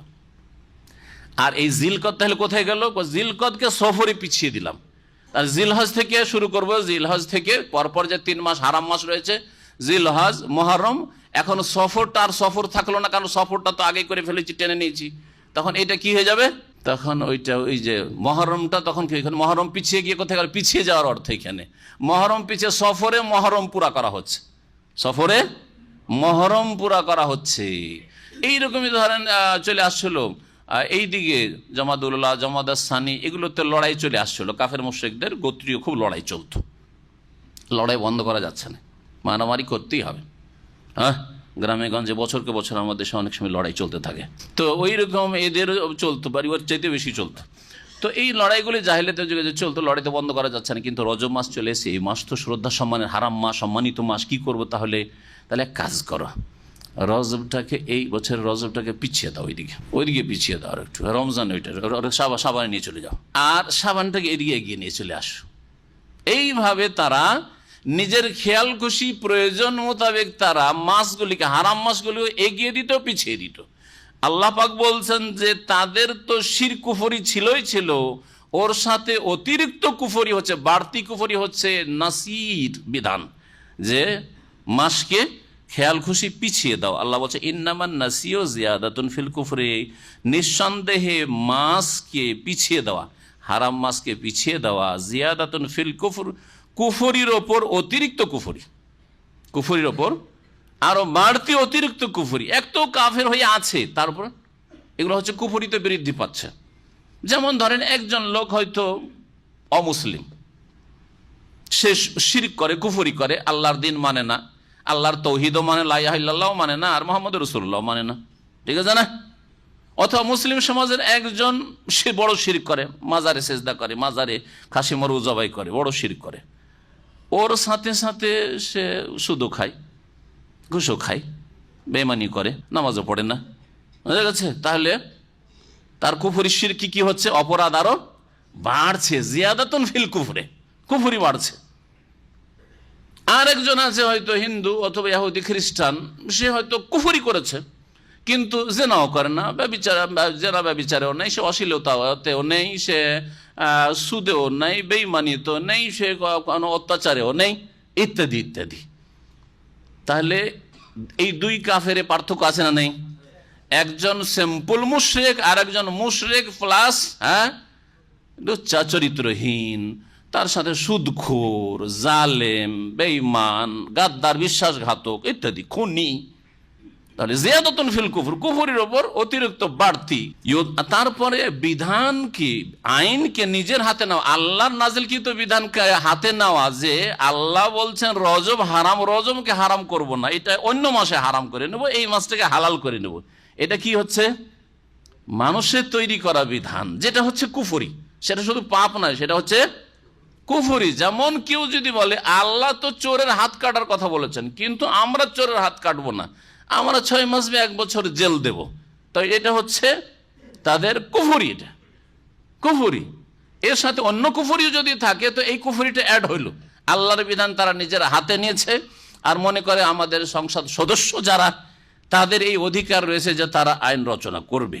না, কোরআনের বিরুদ্ধে আইন রচনা করে না। কোরআনের যে আইনগুলি রয়েছে সেগুলিকে তারা স্পষ্ট করতে পারে যে আমাদের এই সংবিধানের যে আর্টিকেলটা রয়েছে এটা অমুক আয়াত থেকে নেওয়া হয়েছে, রসুলের অমুক হাদিস থেকে নেওয়া হয়েছে, অমুক দলিলের ভিত্তিতে নেওয়া হয়েছে, এটা তাদের করণীয়। কিন্তু তারা নতুন কিছু করবে, পরিবর্তন করবে, এটা হচ্ছে জিয়াদাতুন ফিল কুফরে, কুফরির ওপর অতিরিক্ত কুফরি। ইউদাল্লু বিহিল্লাযিনা কাফারু, যার মাধ্যমে কাফেরদেরকে পথভ্রষ্ট করা হয়েছে বা হয়ে থাকে। যখনই পাপ বাড়বে তখনই গুমরাহি বাড়বে। ইউহিল্লুনাহু আমান, 1 বছরে একটা হারাম মাসকে হালাল করে নিত, রজব মাসটাকে হালাল করে নিল, লড়াই করে নিল, জিলকাদ মাসে লড়াই করে নিল। ওয়া ইউহাররিমুনাহু আমান, আর ওই মাসটিকে আর 1 বছরে গিয়ে হারাম মনে করতো, যে না রে রজব রে, যেহেতু এই রজবে, এই বছরের রজবে লড়াইয়ের প্রয়োজন নেই, তখন সেটাকে আবার হারাম মনে করতো। এই করে করতো কি, লিওয়াতিউ ইদ্দাতা মা হারামাল্লাহ, যাতে করে তারা আল্লাহ যে সব মাসগুলিকে সম্মানিত করেছেন বা হারাম করেছেন সেই সংখ্যার অনুকূলে তারা আসতে পারে, অর্থাৎ সেই সংখ্যা পূরণ করতে পারে। কেমন কথা? রজবকে যখন হালাল করে, রজব হচ্ছে হারাম মাস, রজবকে যখন হালাল করে লড়াই করে নিল, তাহলে বাকি থাকলো হারাম কয়টি মাস? 3টি মাস। আল্লাহ করেছেন 4টি, তাহলে তো আল্লাহর সংখ্যা পূরণ হচ্ছে না। আল্লাহর সংখ্যা পূরণ করার জন্য আরেকটি মাসকে তারা কি করত? হারাম মনে করত, যে এই বছরের যেহেতু রজবটাকে আমরা খেয়ে ফেলেছি, লড়াই করেছি, সুতরাং এই বছরের জিলকাদ, জিলহজ, মুহররম আর তার সাথে সাথে ওই শাবান, যেটা আসল শাবান, সেটাকে আমরা রজব হিসাবে হারাম মাস পালন করলাম। এই আয়াত দ্বারা বোঝা গেল যে ইসলামে হিল্লার কোন অবকাশ নেই, বুঝছেন না? কারণ আমাদের বাস্তব যে রোগগুলি সমাজে রয়েছে সেগুলিকে শনাক্ত করতে হবে। এরা হিল্লা করেছিল, 4 মাস তো পালন করেছে, 4 মাস পালন করেনি, 4 মাস বছরে আমরা শ্রদ্ধা সম্মান করি, কিন্তু রজবটাকে করলাম, রজবটাকে আমার সাবান করে দিলাম, আর সাবানটাকে রজব করে দিলাম, ঠিক কিনা? এইরকমই আমাদের দেশের কিছু ফোকাহাদের কাছে আর তাদের ভক্ত মোকাল্লেদদের কাছে ধর্মে হিল্লা রয়েছে। তার মধ্যে একটি হচ্ছে হিল্লার বিবাহ। হিল্লার বিবাহ এটি হচ্ছে এইরকমই জিয়াদাতুন ফিল কুফর, আল্লাহর বিধানকে লঙ্ঘন করার জন্য কুফরির দিকে যাওয়া। আল্লাহ রাব্বুল আলামিনের তাহলে কোরআনের তালাকের বিধান কি? তালাকের বিধান হচ্ছে যে একটা একটা করে দাও, 3টে দিও না। হানাফি ফিকাহ তো একসাথে 3 গুলি মারা তাদের কাছে বিদাত এবং মুহাররম তাদের কিতাবে আছে, প্রত্যেকটি কিতাবে, হেদায়া, বেকায়েত, কদরি সব কিতাবে আছে। 3টে তালাক একসাথে দেওয়া হানাফি ফিকাতেও হারাম, শাফি, মালিক, হাম্বলি সব ফিকাতে হারাম, হাদিসেও হারাম। জি। আর তালাক মাররাতান, ফিরাবার যদি সুযোগ রাখতে চাও তাহলে একটা একটা করে দাও, 2 বার দাও, মানে 2 বার পর্যন্ত ফিরাতে পারবে। তারপরে এখন ভালো করে চিন্তা করেন যে 2 বার কিন্তু 2 মাসে দিয়ে দিচ্ছি, একবার এই বছর দিয়েছেন, আর একবার কখন ঝগড়া হয়েছে আর একবার দিয়ে দিয়েছেন, ওই আগেরটা কিন্তু গণনা হচ্ছে, 2 বার পর্যন্ত ফিরাতে পারবে। তারপরে ফাইন তাল্লাকাহা, 3য় তালাক যদি দিয়ে দাও, মানে 3য় বার, তাহলে 3য় তালাক, একসাথে 3 তালাক নয়। ফালা তাহিল্লু লাহু, অতক্ষণ আর হালাল হবে না যতক্ষণ পর্যন্ত হাত্তা তানকিহা যাওজান গায়রা, অন্য কোথাও বিয়ে স্বেচ্ছায় না হবে, চুক্তি করে নয়। এবং বিয়ে শরীয়তে কিসের জন্য হয়? 1 রাতের আমোদ ফুর্তির জন্য। এটাই যদি বিয়ে হয় তো 5 স্টারের জেনা বিয়ে, তাহলে শিয়া রাফেজিদের মোতার বিয়ে, কন্ট্রাক্টের বিয়ে, তাহলে বিয়ে, তাহলে এগুলো বিয়ে না, এগুলো সব জেনা, ব্যভিচার। কোনো জায়গায় নিজের ক্লাস ফ্রেন্ড যুবতীকে নিয়ে এক যুবক যাচ্ছে, চলো 1 সপ্তাহের জন্য আমরা যাচ্ছি, অমুক জায়গায় যাচ্ছি, একটা শিক্ষা সফরে যাচ্ছি, কিছু খরচ খরচা করলো ওই যুবতীর জন্য, মনে করলো যে এইটাই বিয়ে, তো জায়েজ এগুলো জেনা। তো ওগুলো যদি জেনা হয় তো এই কন্ট্রাক্টের বিয়ে, যে দেখো 3 তালাক তো আমি দিয়ে ফেলেছি, আর বিবি তো আমার হালাল হচ্ছে না, আর বিবি তো আমাকে আনতেই হবে, আল্লাহ তো হারাম বলেছেন, এখন কি করতে হবে? তাহলে একটা হিল্লা করা যাক, সেটা হচ্ছে তুমি বিয়ে করো, কিন্তু 1 রাতের বেশি রাখবে না, 1 রাত 2 রাত, বাস, সকাল হলে কিন্তু তালাক দিয়ে দিবে। করে কি করে না? হ্যাঁ, আল্লাহর হারামকে হালাল করার জন্য কন্ট্রাক্টের বিয়ে, 1 রাত 2 রাতের বিয়ে, এটা ওই রকমই যেমন এরা 4 মাসই ঠিক রাখতো। কিন্তু আমি এই ব্যাখ্যা করছি না কোরআন থেকে, তাফসীরকার বলছেন এই আয়াত থেকে বোঝা যায় যে শরীয়তে হারামকে হালাল করার জন্য অথবা হালালকে হারাম করার জন্য হিল্লা করা, মানে হিলা করা, বাহানা করা, এদিক ওদিক বাঁকা রাস্তা খোঁজা হারাম। কাফেরদেরটা যদি কুফরির ওপর অতিরিক্ত কুফরি হয়, তাহলে মুসলিমরা যদি হিল্লা করে হারামকে হালাল করার জন্য, হারাম স্ত্রী 3 তালাক হয়ে গেছে, হারাম হয়ে গেছে, অন্য জায়গায় খুঁজেন, ও অন্য জায়গায় স্বামী খুঁজবে, আপনি অন্য জায়গায় স্ত্রী খুঁজেন। কিন্তু এই চুক্তির বিয়ে এটা হচ্ছে এই রকমই। আল্লাহ পাক যেন মুসলিমদেরকে হেদায়েত দান করেন, আর বিদাতি মোল্লাগুলিকে আল্লাহ পাক হেদায়েত দান করেন, জাতিকে যেন অশ্লীল কথার কাজে না ডুবিয়ে দেয় হিল্লার বিবাহতে। জি, আল্লাহর লানত রয়েছে, রাসূলুল্লাহ লানত রয়েছে, লান আল্লাহুল মুহাল্লিল ওয়াল মুহাল্লাল্লাহু, যে হালালা করে, হালালা যার জন্য করা হয়, 2 জনের উপর কি রয়েছে? লানত, আল্লাহর অভিশাপ রয়েছে। যে ওই ভাড়াইটা পাঠা, তাইসুল মুস্তার বলেছেন নবী সাল্লাল্লাহু আলাইহি ওয়াসাল্লাম, ভাড়াইটা পাঠায় 1 রাত 2 রাতের জন্য বিয়ে করে, তার উপরও অভিশাপ রয়েছে আল্লাহ। আর যার জন্য হালাল করার চেষ্টা করা হবে যে 1 রাতে রেখে তোকে হালাল করে দিয়ে দেবো বন্ধু, তো ওর উপরও লানত রয়েছে। আর যেই পরিবারের লানত রয়েছে ওদেরকে কোনো শান্তি হয়, আবার দ্বিতীয়বার ওই হারাম উপায়ে নিয়ে এসে কখনো শান্তি হবে না। আল্লাহ পাক তারপরে বলছেন যে এরা কি করে, আল্লাহ পাকের যে হারামের 4টি সংখ্যা আছে এটা পুরা করার উদ্দেশ্যে তারা এরকম আগে পরে করে থাকে। ফায়ুহিল্লু মা হারামাল্লাহ, এইভাবে তারা আল্লাহর হারামকৃত মাসগুলিকে হালাল করে ফেলে। যুয়্যিনা লাহুম সুউ আমালিহিম, তাদের এই মন্দ কাজগুলিকে তাদের জন্য সুসজ্জিত করা হয়েছে, সুশোভিত, শয়তান সাজিয়ে সাজিয়ে পেশ করেছে। তোরা এইরকম করে দে না, লড়াই তো করতেই হবে, তখন এরকম করে দে, বিবিকে তো এনি হাউ যেইভাবে হোক না কেন আনতেই হবে, তো এক কাজ কর, দেখ দোস্ত বন্ধু কেউ আছে কিনা, একটা হুজুর আছে কিনা, দেখ হুজুরকে 1 রাতের জন্য দিয়ে দে, বিবাহ দিয়ে দে। জি, যুয়্যিনা লাহুম সুউ আমালিহিম, এ মন্দ কাজ সাজিয়ে সাজিয়ে পেশ করে। আরে হুজুরকে বলা লাগে না, হুজুর নিজে প্রস্তাব দেয়।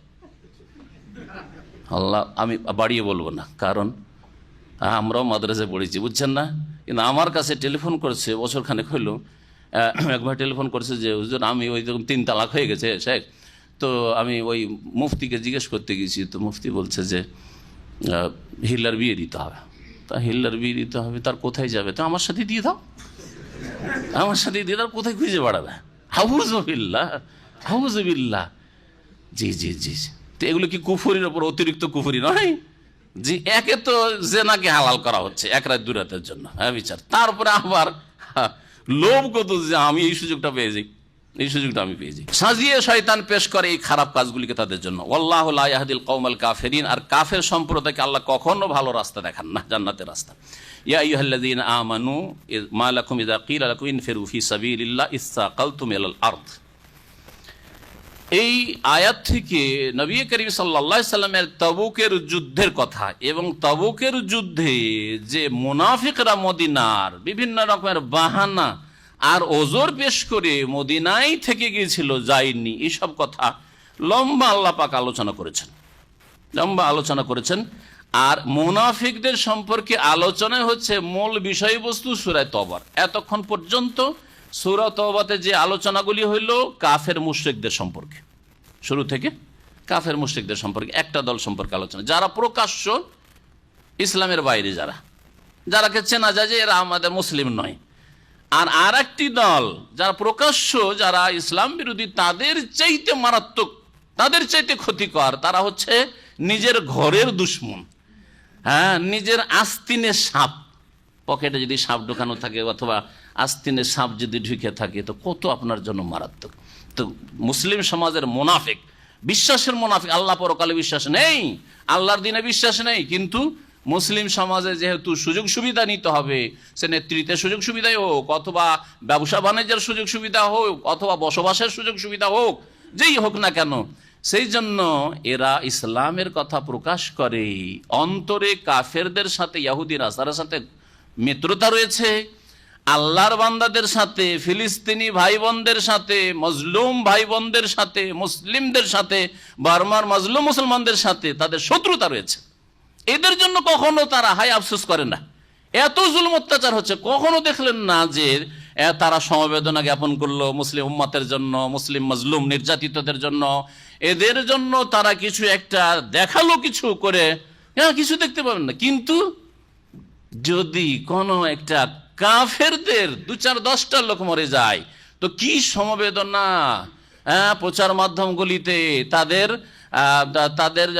পতাকাকে নিজের প্রোফাইলে রাখা অথবা তাদের জন্য অনুষ্ঠান করা, যে আমরা এসবের নিন্দা করছি, আমিও নিন্দা করছি, কিন্তু শুধু সেটা নিন্দা করছি, আর মুসলিমরা যখন মার খায় আর মুসলিমদের রক্ত ঝরে তখন নিন্দা করার তৌফিক হয় না। এই যদি দ্বিমুখা আচরণ থাকে, এটা হচ্ছে মুনাফিক। আমি নিন্দা করছি, কোন নিরীহ অমুসলিমকে মারা হারাম, তার নিন্দা করছি, এবং মুসলিমদের রক্ত সবচেয়ে বেশি মূল্যবান, সুতরাং মুসলিমদের যারা রক্ত ঝরাচ্ছে, জুলম অত্যাচার করছে, তাদেরও নিন্দা করছি এবং আল্লাহর কাছে দোয়া করছি আল্লাহ পাক এইসব জালেমকে ধ্বংস করেন। জি, এটা হচ্ছে আসল নিন্দা, এটা হচ্ছে আসল নিন্দা। আমরা সন্ত্রাস সমর্থন করি না, আমরা জঙ্গিবাদ সমর্থন করি না, আমরা একটা নিরীহ মুসলিম চলাফেরা করছে বা কোথাও থাকছে তাদের ক্ষয়ক্ষতি হোক সমর্থন কখনো করি না, কিন্তু আমরা মুসলিম উম্মতের রক্ত ঝরতে থাকবে। মুসলিম মাথা আমাদের দেহ, কোনো একটি অংশ পা, যদি বর্মা পা হয় তো কোনোটি হচ্ছে হাত, কোনোটা হচ্ছে আমাদের মাথা, কোনোটা হচ্ছে আমাদের আর কিছু। সুতরাং আমাদের ওপর আমরা যতই নিরাপদ থাকি না কেন, আমাদের বাড়িতে, আমাদের দেশে, আমাদের কোথাও হাতের ওপর জুলুম হচ্ছে, পায়ের ওপর জুলুম হচ্ছে, মাথার ওপর জুলুম হচ্ছে, সুতরাং কখনো চুপ থাকা যাবে না। এটা হচ্ছে ইসলামের পরিচয়। আল্লাহ পাক যেন আমাদেরকে মুসলিম উম্মতের হক আদায় করার তৌফিক দান করেন। এখান থেকে তাবুক যুদ্ধ এবং মুনাফিকদের আলোচনা শুরু হচ্ছে। এই মুনাফিকদের আলোচনা শেষ হলে তখন মুমিনদের সম্পর্কে কিছু আয়াত আসবে, সাহাবায়ে কেরাম, তাবেঈন, তাদের অনুসারী, এইসব আলোচনাগুলি আসবে। মুনাফিকদের সম্পর্কেই লম্বা আলোচনা এই সূরা তাওবাতে রয়েছে। শুরু করা যাক এই তাবুক যুদ্ধ সম্পর্কে। তাবুক যুদ্ধ হয়েছিল খুব গরমের মৌসুমে, শাওয়াল মাস ছিল, নবম হিজরি, আর সেই সময়টা নবম হিজরির শাওয়াল মাসটা ছিল ইংরেজি মাস হিসাবে জুন। আরব দেশে জুনের গরম, জুন জুলাই এই সময়গুলির গরম, খুব গরম। তো এই গরমে আর খেজুর পাকার সময়, মে জুন এইসব হচ্ছে খেজুর পাকার সময়। এই দিকে মদিনার খেজুর পাকছে আর এইদিকে কয়েকশো কিলোমিটার অনেক দূরের সফর। জীবনেও কোনোদিন মদিনার লোকেরা আনসারি হোক আর মুহাজিরিন হোক আর মুনাফিকরাই হোক এত লম্বা সফর করেনি। সফরও কষ্টের, আর গরমের সময়। আর তারপরে যখন একটা ফসলের সিজন আসে তার আগে পর্যন্ত, তার আগের সময়টা 1-2 মাস 3 মাস, এটা চাষিদের বেশি অভাব থাকে। এটা বুঝেন না, যারা চাষাবাদ করে তারা বুঝে। হাতটা টান বলে, কারণ ফসল উঠতে যাচ্ছে আর যা ছিল খেয়ে দিয়ে শেষ হয়ে গেছে।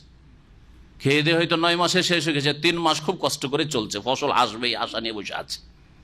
খেজুর এখন পাকতে যাচ্ছে, যাবো ওইদিকে, গিয়ে যদি 1 মাসে লেগে যায় তো এসে খেজুর পাবো না, সব নষ্ট হয়ে যাবে গাছে। বিভিন্ন রকমের দুনিয়ার স্বার্থ জড়িত হয়ে গেল। এই জন্য এই ক্ষেত্রে মুনাফিক তো বাহানা করলোই, কিছু মুসলিমরাও চিন্তায় পড়ে গেল যে কি যে করবো, এই সময় যাবো না নবী সাল্লাল্লাহু আলাইহি ওয়াসাল্লামের কাছে গিয়ে ওজর পেশ করব। বিশেষ করে মুনাফিকরা তাদের ওজর না থাকা তো তারা বিভিন্ন অজুহাত পেশ করে তারা নবী সাল্লাল্লাহু আলাইহি ওয়াসাল্লামের কাছ থেকে অব্যাহতি চেয়েছিল, ছুটি চেয়েছিল। এই বিষয়গুলি আল্লাহ পাক এখানে উল্লেখ করছেন। ইয়া আইয়ুহাল্লাযীনা আমানু, হে ঈমানদারগণ, মা লাকুম, তোমাদের কি হয়ে গেছে, মা লাকুম, তোমাদের কি হয়ে গেছে, ইযা কিলা লাকুম ইনফিরু ফি সাবিলিল্লাহ, তোমাদের যখন বলা হয় যে তোমরা আল্লাহর রাস্তায় বেরিয়ে পড়ো। ইনফিরু মানে যুদ্ধে, জিহাদে, আল্লাহর রাস্তায় বেরিয়ে পড়া। আল্লাহর রাস্তায় বেরিয়ে পড়ো, জিহাদে বেরিয়ে পড়া। এই নয় যে কিছু যাই না, সারা জীবন পাপ করেছি, এখন বাড়ি থেকে অন্য জায়গায় চিল্লাই বেরিয়ে পড়া, এটা নয়। এই আয়াতের অপব্যাখ্যা করে চিল্লাওয়ালা ভাইয়েরা। আয়াত তাবুকের যুদ্ধের, হ্যাঁ, কষ্টকর সুন্নাত নবী করিম সাল্লাল্লাহু আলাইহি ওয়াসাল্লামের। আর এরা একে মিষ্টি সুন্নতে লাগিয়ে সারা জীবন পাপ করেছে। আর কেউ তো শর্টকাট জান্নাতের রাস্তা দেখাইতে পারে না। সারা জীবন ঘুষ খেয়েছে অফিসার, অথবা সুদ খেয়েছে ব্যবসায়ী সুদখোর, অথবা নামাজ পড়িয়ে সারা জীবন বলছে সবচেয়ে শর্টকাট জান্নাতের রাস্তা তো এই হচ্ছে 40 দিন সময় লাগাবার রাস্তা রে ভাই, তো চলে এদের সাথে। কোথায় যাচ্ছেন? বলছে যে তবলিগে যাচ্ছে। তবলিগ মানে ইসলাম প্রচার, তো কিছু জানেন? বলছে না, শিখতে যাচ্ছি। তো শিখাকে আবার তবলিগ বলে? তবলিগ বাল্লাই বলে, তবলিগ মানে পৌঁছানো। তো আয়াতের যে তারা বিকৃতি ঘটায় অর্থের, তার একটি আয়াত হচ্ছে এই আয়াত, ইনফিরু ফি সাবিলিল্লাহ, তোমরা আল্লাহর রাস্তায় তাবুকে বেরিয়ে যাও। তাবুক কেন যেতে বললেন নবী করিম সাল্লাল্লাহু আলাইহি ওয়াসাল্লাম, এবং নিজেও গেলেন। মক্কা বিজয়ের পরে রোমান শক্তি, যে হেরাকল ছিল, সে অত্যন্ত পাগল হয়ে উঠল মুসলিমদেরকে দমন করার জন্য। যেই শক্তি বাড়ছে, এখন মক্কাও বিজয় করে নিল, মদিনায় তো তাদের ঘাঁটি আছে, আরবেও বড় শক্তিশালী হয়ে গেছে। এই শক্তিকে যদি বাড়তে দেওয়া যায় তাহলে আমাদের জন্য রিস্ক রয়েছে, ঝুঁকি রয়েছে, বিপদ। সুতরাং প্রস্তুতি শুরু করেছে। নবী করিম সাল্লাল্লাহু আলাইহি ওয়াসাল্লামের কাছে খবর আসলো যে রোম বিশাল এক সেনাবাহিনী তৈরি করছে আক্রমণ করার জন্য মদিনার উপর। নবী করিম সাল্লাল্লাহু আলাইহি ওয়াসাল্লাম দেখলেন যে একটু আগেই আমাদের বেরিয়ে যাওয়া উচিত। যদি আগেই আমরা বেরিয়ে ওদের কাছাকাছি না চলে যাই তাহলে মদিনার কাছাকাছি চলে আসতে পারে, তখন প্রতিরোধ করা হয়তো আমাদের জন্য কষ্টকর হইতে পারে, মুশকিল হইতে পারে। তাই নবী করিম সাল্লাল্লাহু আলাইহি ওয়াসাল্লাম সাহাবায়ে কেরামদেরকে বললেন যে এক্ষুনি এই শাওয়াল মাসে, 9ম হিজরি রমজানের পরে শাওয়াল মাসেই তোমরা বেরিয়ে পড়ো, তবুকে যেতে হবে। 700 কিলোমিটার বা তারও বেশি মদিনা থেকে। এত লম্বা সফর কখনো সাহাবীরা করেননি। গরমের সময় কত কষ্টের সফর, সবকে বেরিয়ে যেতে হবে। নাফিরে আম যেটাকে বলে, সাধারণ হুকুম নবী করিম সাল্লাল্লাহু আলাইহি ওয়াসাল্লামের, সাইয়্যিদুল মুরসালিন, তাকে তিনি হুকুম দিলেন যে বেরিয়ে পড়ো তোমরা, ইনফিরু ফি সাবিলিল্লাহ, তোমরা আল্লাহর রাস্তায় বেরিয়ে পড়ো জিহাদের জন্য। এই রোমান খ্রিস্টান জালেমদের বিরুদ্ধে বেরিয়ে যেতে হবে তাবুক পর্যন্ত। যা তাবুক থেকে একেবারে কাছে হচ্ছে জর্ডন, তারপর ইরাকের অংশ, সিরিয়া, এইসব জায়গাগুলি কাছে। তো এই জায়গাগুলি যখন ওখান থেকে কাছাকাছি, আর ওই সব এলাকায় রাজত্ব ছিল এই রোমানদের, সুতরাং ওখানে চলে গেলে আর ওখান যা কিছু হবে ওখানেই হবে, জিহাদ হিসাবে ওখানে হবে। ওখান থেকে আর আগে বেড়ে এই রোমানদেরকে আসতে দেওয়া হবে না। নবী করিম সাল্লাল্লাহু আলাইহি ওয়াসাল্লাম ওখানে পৌঁছে গিয়ে 20 দিন থাকলেন, কিন্তু রোমানরা খবর পেয়ে গেছেন যে নবী মুহাম্মদ সাল্লাল্লাহু আলাইহি সাল্লাম তার সাথী সঙ্গীদেরকে, মুজাহিদিন যারা শহীদ হওয়ার জন্য মরিয়া হয়ে রয়েছে, শাহাদাতকে সবচেয়ে বড় মর্যাদা মনে করে, যারা বেঁচে থাকতে চান আমাদের মতো, যারা মরে গেলে ভাগ্যবান মনে করে আল্লাহর রাস্তায়, তারা এসে গেছে। সুতরাং আর তাদের হিম্মত হলো না, তারা স্থগিত রাখলো যে না না না, এখন আর যাওয়া যাবে না, বেরিয়ে যাওয়া যাবে না, চুপ হয়ে গেল।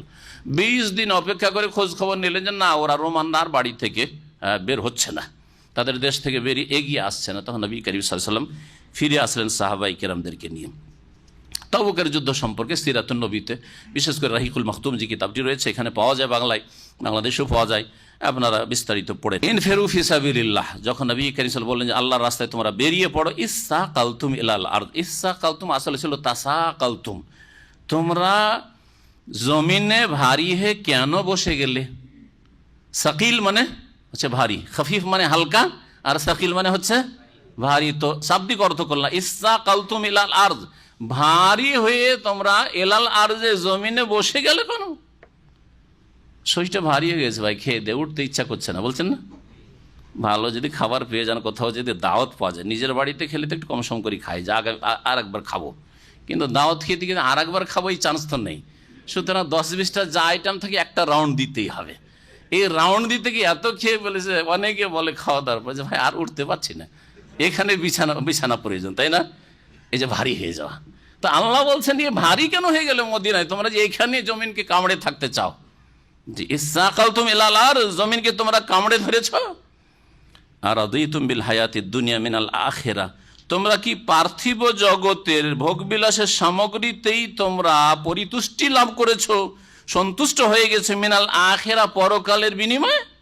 আরে আখিরাতকে উপেক্ষা করে, আখিরাত বিক্রি করে দিয়ে, জান্নাতকে বিক্রি করে দিয়ে দুনিয়া খরিদ করতে চাইছো, যে একটু আরাম করি গরমের দিনে, কোথায় যাব আর খেজুরগুলো পাড়ি নিয়ে আসি ফল বাড়িতে, এইসব করতে লাগলে।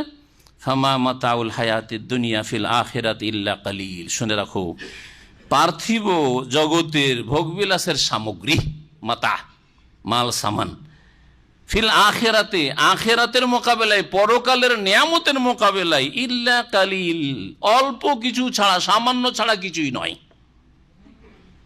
আখিরাতের নিয়ামত, জান্নাতের নিয়ামত, মওতের পরে যে সুখের জগৎ মুমিনের জন্য, সৎকর্মশীলের জন্য, এই নিয়ামতের সামনে দুনিয়ার এই ভোগবিলাস, দুনিয়ার এই ফসল, আর দুনিয়ার এই গরম থেকে বেঁচে থাকা, আর দুনিয়ার একটু শরীরকে একটু ভালো রাখা, আর কষ্ট থেকে নিজেকে বাঁচিয়ে রাখা, এগুলি একেবারে তুচ্ছ, কিছুই নয় এগুলি। তাহলে জিহাদের ক্ষেত্রে, জিহাদ ফি সাবিলিল্লাহ, আল্লাহ বেরিয়ে যেতে বলছেন, আর বলছেন যে জিহাদ ফি সাবিলিল্লাহ হচ্ছে আখিরাত। আর তোমাদের এই যে খেজুর বাগানের খেজুর আর গরমের সময় শরীরকে আরাম দেওয়া, এটা হচ্ছে দুনিয়া। দুনিয়া আখিরাতের নিয়ামতের সামনে একেবারে তুচ্ছ, কিছুই নয়, সামান্য কিছু। তাহলে বলুন, ফজরের সময় ফজরের নামাজ ছেড়ে যারা শুয়ে থাকেন, শরীরকে একটু আরাম দেওয়ার জন্য, যে আরও 2 ঘন্টা পর ডিউটি শুরু হবে, তো এখনই উঠে গেলে তো আর 1 ঘন্টা ঘুম আসবেও না, তো যাকে একটা না একটা ঘুম দিয়ে দিই, আর সকাল 7টায় যখন ডিউটি, তখন 6টার সময় সূর্য ওঠার পরে নামাজটা পড়ে নিয়ে চলে যাবো। ওরা নিজেদেরকে নামাজি মনে করে। এই শ্রেণীর লোকেরাও কিন্তু অনেক আছে আমাদের মুসলিম সমাজে, যারা নিজেদেরকে নামাজি মনে করে। আল্লাহ বলছেন যে আখিরাতকে বিক্রি করে দিয়ে, ফজরের নামাজকে নষ্ট করে দিয়ে দুনিয়া খরিদ করতে চাইছো। এই শরীরের আরাম যে আধা ঘন্টা একটু ঘুমটা বেশি হয়ে গেল। আজকাল আসরের আজান 2:30 বা তার আগে হয়ে যাচ্ছে, ঠিক কিনা। তামাম এখানে খাওয়া দাওয়া করতে 2টা বাজে, আধা ঘন্টার সময়। বড় পরীক্ষা, বড় পরীক্ষা, ইমানের পরীক্ষা, আমলের পরীক্ষা। আরে আধা ঘন্টা এদিকে লস। আবার 4টায় ডিউটি, 4টা না হলে দোকানে ডিউটি শুরু হবে, যারা দোকান পাটে বা বিভিন্ন জায়গায় ডিউটি করেন, 4টা না হলে ডিউটি শুরু হবে, ওইদিকে আর 1 ঘন্টা। আমাদের অফিস 4টায় খুললে, বড় পরীক্ষা, বড় পরীক্ষা, এইদিকে আধা ঘন্টা, তারপরে নামাজ, আবার তারপরে 1 ঘন্টা। এমন কোনো কাজে লাগবে না, চা খাওয়া ছাড়া 3টা থেকে 4টার কোনো কাজে আসবে না। বড় পরীক্ষা। এই পরীক্ষায় কি করছেন আপনি দেখছেন, আল্লাহ পাক রব্বুল আলামিন দেখছেন আপনার আমল, যে আপনি কি করেছেন। না রে ভাই, শুয়েই নেই, অসুবিধা, জামাতটাই ছুটলো, 3:30 পৌনে 4টে উঠে যাবে, 1-1.5 ঘন্টা ঘুমটাও হয়ে যাবে, আর তারপরে তখন নামাজটা পড়ে পৌনে 4টার সময় ডিউটিতে টান দেব। আখিরাতকে দুনিয়ার শরীরের একটু আরামের বিনিময়ে বিক্রি করে দিলে ধ্বংস। আল্লাহ পাক রব্বুল তারপরে বলছেন, ইল্লা তানফিরু, তোমরা যদি বের না হও আল্লাহর রাস্তায় জিহাদের জন্য, ইউআযিবুকুম আযাবান আলীমা, তাহলে আল্লাহ পাক তোমাদেরকে মর্মান্তিক শাস্তি দেবে। তাহলে বোঝা গেল যে জিহাদ ফি সাবিলিল্লাহ শাস্তি নেই, সেখানে আল্লাহর নিয়ামত রয়েছে, রহমত রয়েছে। আল্লাহর যে ফরজ যদি আদায় না করেন তাহলে আযাব আসবে। আজকাল মুসলিম সমাজের এই জন্য আযাব, বাঁচতে চায়, মরতে চায় না, ঝুঁকি নিতে চাই না। আরে অত দূরে যেয়েন না, ওইসব জেহাদে যেয়েন না, কারণ ওইসব জেহাদ তো সাধারণ মানুষের না, ওটা তো শাসক গোষ্ঠীর উপরে ফরজ হচ্ছে প্রথম, তারা বললে তখন আমরা আছি। কিন্তু কথা হচ্ছে যে আপনার শরীরের জেহাদের ক্ষেত্রে, এই ক্ষেত্রেও চিন্তা করেন আপনি, আপনি মনে করছেন যে আমার যদি ঘুমটা একটা না, আমাকে একজন ভালো ডাক্তার স্পেশালিস্ট আমাকে বলছে, হিতাকাঙ্ক্ষী হয়ে দরদি হয়ে, অনেক বছর আগের ঘটনা, আজকে থেকে 10-12 বছর আগে, বলছে যে আপনি যে এই ছোট রাতে ঘুমান, 2-2.5 ঘন্টা ঘুম হয়, তারপরে আবার এই ভাঙাচোরা ঘুম হয়, তো শরীর তো খারাপ হবে। বুঝতে পারছেন কি করতে হবে তাহলে? বলছি 1 ঘন্টা একসাথে একটানা 5 ঘন্টা ঘুম দিতে হবে। আমার হিতাকাঙ্ক্ষী বলছে, এই দুনিয়ার হিতাকাঙ্ক্ষী, কিন্তু 5 ঘন্টা ঘুম দিলে তখন রাত যখন ছোট হয় তখন এখানে 2:30 ফজর আজান হয়ে যায়, আর এদিকে হয়তো 12টায় ঘুমালে 2-2.5 ঘন্টা হয়, আর 2.5 ঘন্টা দিলে সকাল 5টা হয়ে যায়, ঠিক কিনা?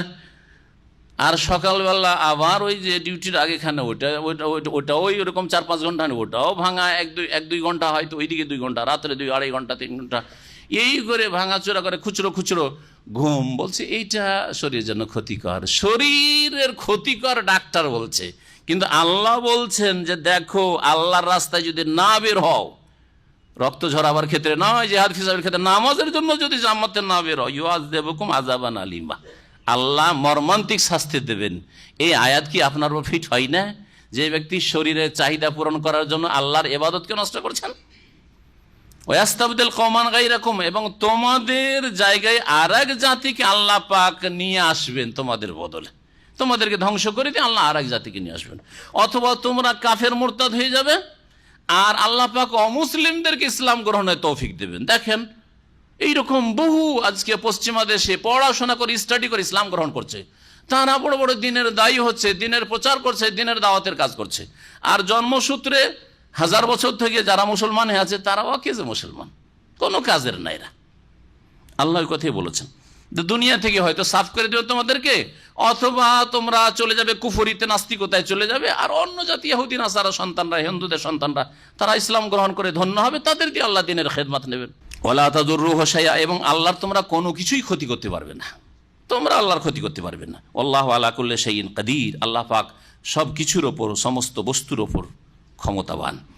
ইল্লা তানসুরুহ, আল্লাহ পাক বলছেন যে তোমরা যদি নবী মুহাম্মদ সাল্লাল্লাহু আলাইহি সাল্লামের সাহায্য না করো, ইল্লা তানসুরুহু মানে তানসুরু রাসূলুল্লাহ, রাসূলুল্লাহ সাল্লাল্লাহু আলাইহি সাল্লামের যদি তোমরা সাহায্য না করো, অর্থাৎ তবুকের যুদ্ধের জন্য নবী করিম সাল্লাল্লাহু আলাইহি সাল্লাম প্রস্তুতি নিচ্ছেন এবং বেরোতে বলছেন, তোমরা বলছো আমরা তো যেতে পারবো না, এখন তো গেলে অসুবিধা, খেজুরগুলো নষ্ট হবে, গরমে এত কষ্ট করে কি করে যাব, আর এত দূরের সফর কি করে যাব, কাছে হলে একটা হইতো।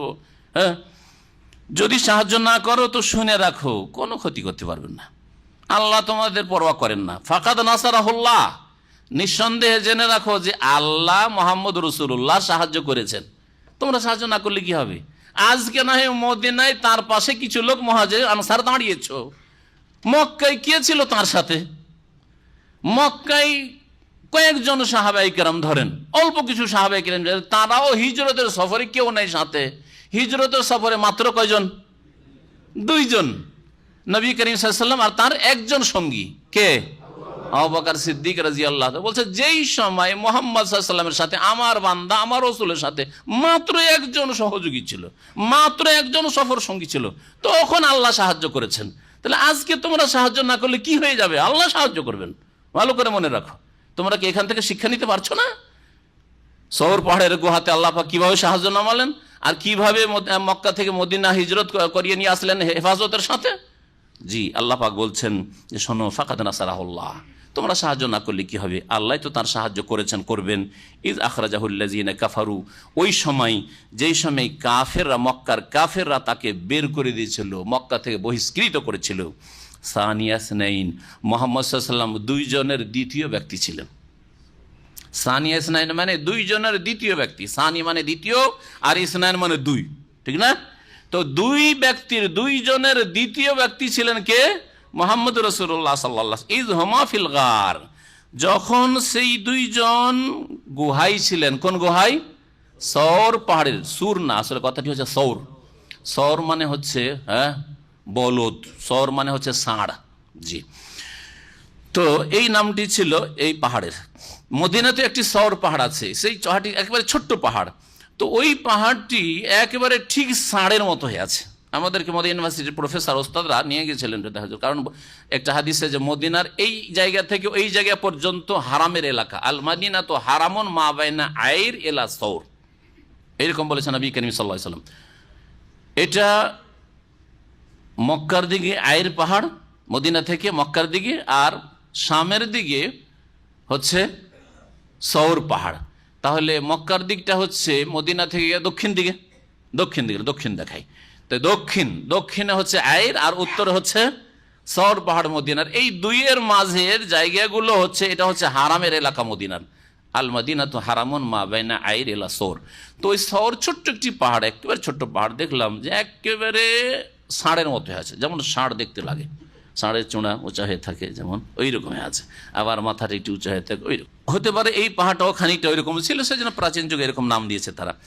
সৌর পাহাড়ের গুহায়, গার মানে হচ্ছে গুহায় ছিলেন দুইজনে। ইজ ইয়াকুলু লিসাহিবি, যখন তিনি বলছিলেন তার সাথীকে, সঙ্গীকে। কে বলছিলেন? রাসূলুল্লাহ সাল্লাল্লাহু আলাইহি ওয়াসাল্লাম বলছিলেন তার সঙ্গীকে। কি বলছিলেন? লা তাহজান, চিন্তা করিও না, চিন্তা করিও না, কোনো দুশ্চিন্তা করিও না, পেরেশান হইও না। ইন্নাল্লাহা মা'ানা, নিঃসন্দেহে আল্লাহ আমাদের সঙ্গে রয়েছে। আল্লাহ নবীর সঙ্গে রয়েছেন এখানে বলা হলো, তাই না? আল্লাহ আবু বকরের সঙ্গে রয়েছেন, তাহলে কি অর্থে রয়েছেন এখন বুঝেন। কিভাবে রসুলের হেফাজত করবেন, কিভাবে আবু বকরের হেফাজত করেন, কিভাবে 100 উটের পুরস্কার দিয়ে মরিয়া হয়ে তলাশ করছে, কিভাবে বাঁচাবেন আর রক্ষা করবেন, এটা আল্লাহ জানেন। আল্লাহ আমাদের সাথে আছে হেফাজতের দিক দিয়ে, বাঁচাবার দিক থেকে, রক্ষা করার দিক থেকে, তৌফিকের দিক থেকে, এখান থেকে বেরিয়ে যাব সফলতার সাথে মদিনায় হিজরত করতে পারবো, এই সব দিক থেকে আল্লাহ পাক আমাদের সাথে রয়েছেন। ইন্নাল্লাহা মা'ানা। কখন বলেছিলেন এই কথা নবী করিম সাল্লাল্লাহু আলাইহি সাল্লাম? যখন নবী করিম সাল্লাল্লাহু আলাইহি সাল্লামের সাথে আবু বকর আছেন গুহায়, আর দেখছেন যে কাফিররা তলাশ করতে করতে এত উঁচা পাহাড়ের গুহার কাছাকাছি চলে এসছে, চারিদিকে ঘোরাঘুরি করছে। কিন্তু গুহার মধ্যে এইভাবে আমরা একবার ঢুকেছি, অনেক কষ্ট, 2-2.5 ঘন্টা লেগেছে, খবরদার কেউ ঢুকবেন না। আর তাও আজকে না, ওই ছাত্র জীবনে একটা শখ থাকে, যখন 25-26 বছর বয়স ছিল হয়তো, তখন ঢুকেছি।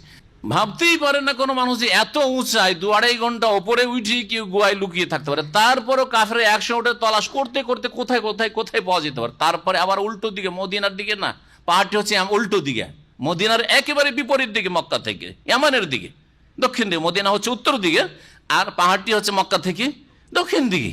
তো রাসূলুল্লাহ সাল্লাল্লাহু আলাইহি ওয়াসাল্লাম আছেন, আবু বকর যখন দেখতে পেয়েছেন যে লোকেরা ঘোরাঘুরি, পাগুলি নজরে আসছে ওদের, নিচে থেকে যে পা ঘোরাঘুরি করছে, তলাশ করছে, না এখানে নেই বা এখানে আছে, এরকম করছে, কিন্তু এইভাবে দেখছে না, দেখলেই দেখে নিতে পারে।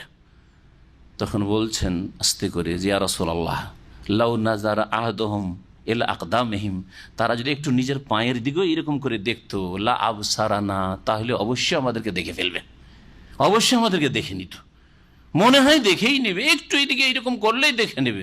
নবী করিম সাল্লাল্লাহু আলাইহি ওয়াসাল্লাম তখন তার জবাবে বলেছিলেন যে ইয়া আবু বকর মা জান্নুকা বিইসনাইন, তুমি সেই দুইজন সম্পর্কে কি তুমি ধারণা করতে পারো, আল্লাহ সালেহুমা, যাদের দুইজনের তৃতীয় জন হচ্ছেন আল্লাহ রাব্বুল আলামিন। আমরা দুইজন, কিন্তু আমাদের সাথে কি আছেন? আল্লাহ আছেন। আল্লাহ আমাদের সাথে আছেন, আর এই কাফেরগুলো 100 উট নিয়ে চলে যাবে, আমাদের ধরে নিয়ে বা আমাদেরকে হত্যা করে দেবে, আমাদের মাথাটা নিয়ে হাজির করে দিয়ে, অসম্ভব কথা, হইতেই পারে না। এ হচ্ছে আল্লাহ ভরসা, কর্ম করে আল্লাহর ভরসা। আল্লাহ ভরসা কর্ম না করে নয়, ঠিক না? নবী সাল্লাল্লাহু আলাইহি ওয়াসাল্লাম তো বাড়িতে ভরসা করতে পারতেন না, বলছেন আল্লাহ তুমি বেরিয়ে যাও, আবার সোজা মদিনার রাস্তা, শর্টকাট রাস্তা ধরতেন না, উল্টো রাস্তায় যাও, আর এত 2-2.5 ঘন্টা পাহাড়ের উপর উঠো আর লুকাও, আর তাহলে এতগুলি মেহনত কর্ম করার পরে আল্লাহ ভরসা। এবার বোঝা গেছে। সুতরাং এক শ্রেণীর অকেজের লোক, হ্যাঁ, বাটমার লোক, কাজ কাম করবে না, ঘুরে বেড়াবে, বাপের হোটেলে খাবে, বড় ভাইয়ের হোটেলে বিদেশ থেকে টাকা পাঠায় খায়, বলছে আল্লাহ ভরসা। আল্লাহ ভরসা না, আল্লাহ ভরসা না, কাজ করে আল্লাহ ভরসা। জি হ্যাঁ, কাজ করেন, তারপর আল্লাহ ভরসা, রেজাল্ট আল্লাহর জন্য ছেড়ে দেয়, এটা হচ্ছে আল্লাহ ভরসা। নবী করিম সাল্লাল্লাহু আলাইহি ওয়াসাল্লাম ওই সময় বলেছিলেন যে লা তাহজান, চিন্তা করি না আবু বকর, ইন্নাল্লাহা মা'ানা ফানজালাল্লাহু সাকিনাতাহু, সুতরাং আল্লাহ পাক রব্বুল তার প্রশান্তি নাজেল করেছিলেন নবী মুহাম্মদ সাল্লাল্লাহু আলাইহি ওয়াসাল্লামের উপর, আলাইহি, তার উপর এবং তার সাথীর উপর, ওয়া আইয়াদাহু বিজুনুদিন, এবং তাকে শক্তিশালী করেছিলেন এমন সেনাবাহিনী দিয়ে, লাম তারাউহা, যেগুলিকে তোমরা দেখো না বা যেগুলিকে তোমরা দেখোনি, অর্থাৎ ফেরেশতারাও সেই গুহাকে ঘিরেছিল। ফেরেশতা দিয়ে আল্লাহ পাক রব্বুল আলামিন হেফাজতের ব্যবস্থা করেছেন, ফেরেশতা প্রস্তুতি আছে কাফের দুর্বিকুত থেকে, যদি দেখো তো ক্ষমতা নেই। জি, কিন্তু আল্লাহ নবীকে কর্ম করিয়ে নেবেন। আল্লাহ তো ইচ্ছা করলে বাড়িতে ফেরেশতা দিয়ে পাহারা দিতে পারতেন, কিন্তু আল্লাহ বলছেন তুমি কিছু মেহনত করো, তুমি তোমার কাজ দেখাও, আমি আমার কাজ দেখাবো। জি, এটা হচ্ছে একজন মুমিনের কাজ। আপনি আপনার কাজ দেখান, আল্লাহ আল্লাহর কাজ দেখাবেন। আপনি দিনের দাওয়াতের কাজ গ্রামে গিয়ে করেন, দেশে করেন, আপনি আপনার কাজ করেন, আল্লাহ আল্লাহর কাজ দেখাবেন। কিন্তু আপনি বলেন যে না ভাই সমালোচনার পাত্র হয়ে যাব, আর লোকে পাঁচজন পাঁচ রকম কথা বলবে, যা ওই সব দরকার নাই, তাহলে আল্লাহ আপনার সাথে হবেন না কখনো, কারণ আপনি আল্লাহর সাথ দিলেন না, সুতরাং আল্লাহ আপনার সাথ দেবে না। জি, কিন্তু হক কথা বলতে হবে, আল্লাহর কথা, কোরআনের কথা বলতে হবে, আর রাসূলের হাদিসের কথা বলতে হবে। ওয়াজাআলা কালিমাতাল্লাযিনা কাফারু সুফলা, এবং কাফেরদের বাণীকে বা বাক্যকে আল্লাহ পাক কি করলেন, নিচে করে দিলেন। কাফেরদের বাক্য হচ্ছে শিরকি কথা, হ্যাঁ, দেবদেবীর পূজা, দুর্গা পূজা, দরগা পূজা, গায়রুল্লাহর পূজা, আল্লাহ ছাড়া অন্যকে ডাকা, শিরিক হচ্ছে কালিমাতুল্লাযিনা কাফারু, কালিমাতুল কুফর, কুফরির কথা হচ্ছে আল্লাহর একত্ব তৌহিদ বিরোধী কথা, এটা হচ্ছে কাফেরদের কালিমা। আর মুমিনদের কালিমা, আল্লাহর কালিমা হচ্ছে ওয়া কালিমাতুল্লাহ, এবং আল্লাহর কালিমা, আল্লাহর বাণী হচ্ছে লা ইলাহা ইল্লাল্লাহ, আল্লাহর বাণী হচ্ছে মুহাম্মদুর রাসূলুল্লাহ। এক আল্লাহর ইবাদত করবেন আর এক রসুলের তরিকাই চলবেন, আপনি শুধু মন্ত্র পাঠ করবেন না, এটা হচ্ছে আল্লাহর কালিমা। তো আল্লাহ কি করতে চান, কাফেরদের কালিমাকে নিচু করতে চান, ওয়া কালিমাতুল্লাহি আল উলিয়া, আর আল্লাহর বাণীকে বা আল্লাহর কালিমাকে তিনি সুউচ্চ করতে চান, উলিয়া। আল্লাহর মুআন্নাস হচ্ছে উলিয়া। আল্লাহু আজিজুন হাকিম, আল্লাহ পাক রব্বুল আলামিন মহাপরাক্রান্ত এবং বিজ্ঞানময়। আল্লাহ পাক রব্বুল আলামিন আরও বলছেন মদিনার লোকদেরকে, যাতে আনসারীরা রয়েছে, মুহাজিররা রয়েছেন এবং মুনাফিকরাও রয়েছে, কারণ মুনাফিকরাও তারা ইসলাম কবুল করেছিল, বাহ্যিক তারা ইসলাম কবুল করেছিল, ভিতরে ভিতরে তাদের অন্তরে পুরো কুফরি ছিল, একেবারে পুরো দমে। আর যে কোনো সময় ক্ষতির সুযোগ পেলেই তারা ক্ষতি করার চেষ্টা করেছে। এর আগে বহু তাদের পক্ষ থেকে এরকম খারাপ আচরণ দেখা গিয়েছে। তারা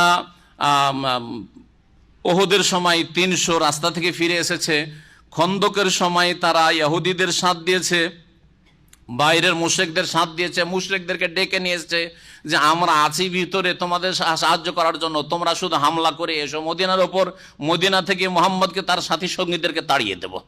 এই সমস্ত কাজ তারা, এই বদ আচরণ তারা করে এসছে। তাদের সবচেয়ে বড় নেতা মদিনার, যাকে রাইসুল মুনাফিকিন, মুনাফিকদের প্রধান বলা হয়, গুরু, সে হচ্ছে আব্দুল্লাহ বিন ওবাই ইবনে সলুল। তার বাপের নাম ছিল ওবাই, আর নাম ছিল সলুল। কেউ ভাববেন না যে আব্দুল্লাহ বিন ওবাই বিন সলুল মানে সলুল হচ্ছে তার দাদার নাম, হ্যাঁ, তার মায়ের নাম। এখানে ওবাই, আব্দুল্লাহ বিন ওবাই, ওবাইয়ের সন্তান, আর সলুলের সন্তান সে। আল্লাহ রাব্বুল আলামিন বলছেন ইন ফিরু খিফাফা ওয়া সিকালা, তোমরা বেরিয়ে পড়ো তাবুকের যুদ্ধের উদ্দেশ্যে, খিফাফা ওয়া সিকালান, হালকা হয়ে অথবা ভারী, হালকা হলেও বেরিয়ে পড়ো এবং ভারী হয়ে বেরিয়ে পড়ো। এই হালকা আর ভারী মানে কি? হালকা ভারী মানে যেই অবস্থায় থাকো না কেন, এর বিভিন্ন এক একটা করে শব্দ দিয়ে অনেকে তাফসীর করার চেষ্টা করেছেন, কিন্তু একটা শব্দেই এই আয়াতের বা এই শব্দগুলির ব্যাখ্যা সীমিত নয়। মানে যে কোনো অবস্থায় হালকা আর ভারী, হালকা যেমন অভাবে আছেন আপনি, হালকা কিছু নেই, পয়সা টয়সা। ভারী মানে আছে, আপনার কাছে কিছু আছে। কেউ কেউ এর বিপরীত করেছেন, ভারী মানে শরীর ভারী হয়ে গেছে, বৃদ্ধ হয়ে গেছেন, অথবা অসুস্থ থাকলেও আল্লাহ পাক ছাড় দিয়েছেন অবশ্য অন্য আয়াতে, কিন্তু ধরেন একটু বয়স হয়ে গেছে, অথবা আপনার প্রয়োজন রয়েছে কিছু, অথবা এই সময়টা উপযোগী নয়, কিন্তু আল্লাহর হুকুম হয়েছে, আল্লাহর হুকুমে রাসূলুল্লাহ সাল্লাল্লাহু আলাইহি ওয়াসাল্লাম বলেছেন যে এই সময় বেরিয়ে যেতে হবে।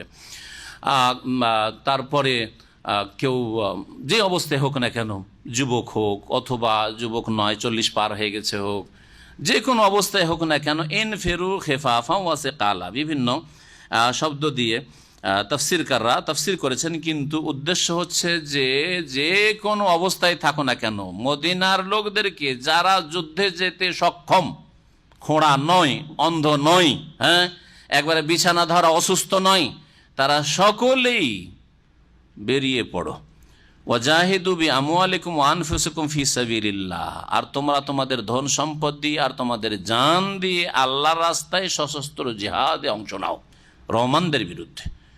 যালিকুম খায়রুল লাকুম, এটা তোমাদের জন্য উৎকৃষ্ট হবে, ইন কুনতুম তা'লামুন, তোমরা যদি জানতে। এটা তোমাদের জন্য কল্যাণকর। তোমাদের জন্য কল্যাণকর নয় যে খেজুরগুলি আমরা ভেঙে নিয়ে আসি, পেড়ে নিয়ে আসি। তোমাদের জন্য কল্যাণকর নয় যে এই গরমের সময় যাব না, মদিনায় থাকি, এটা কল্যাণকর নয়। এই আয়াতের অপব্যাখ্যা করে আমাদের চিল্লার ভাইরা। ইন ফিরু খিফাফা ওয়া সিকালান আয়াত পড়ে ফাজাইলে তবলিগ যদি পড়ে দেখেন তাতে এই আয়াতগুলি পেশ করেছে। তবলিগের ফজিলতের যেটা চ্যাপ্টার আছে, যে কয়েকটা তবলিগের আছে না চ্যাপ্টার, ফাজাইলে দুরুদ, ফাজাইলে নামাজ, ফাজাইলে তবলিগ, ওতে এই আয়াতগুলি পেশ করেছে। কোথাকার আয়াত আর কোথায় নিয়ে ফিট করেছে। ইন ফিরু খেফামা সে কালা, অর্থাৎ যদি রাস্তা খরচ থাকে 40 দিনের তাও বেরিয়ে পড়ো, আর না থাকে তাও বেরিয়ে হালকা আর ভারী। বিবি যদি যুবতী হয় তাও বেরিয়ে পড়ো, আর বিবি হয়তো বয়স হয়ে গেছে, এখন ছেলেরা আছে ওরা দেখাশোনা করছে, তাও বেরিয়ে পড়ো।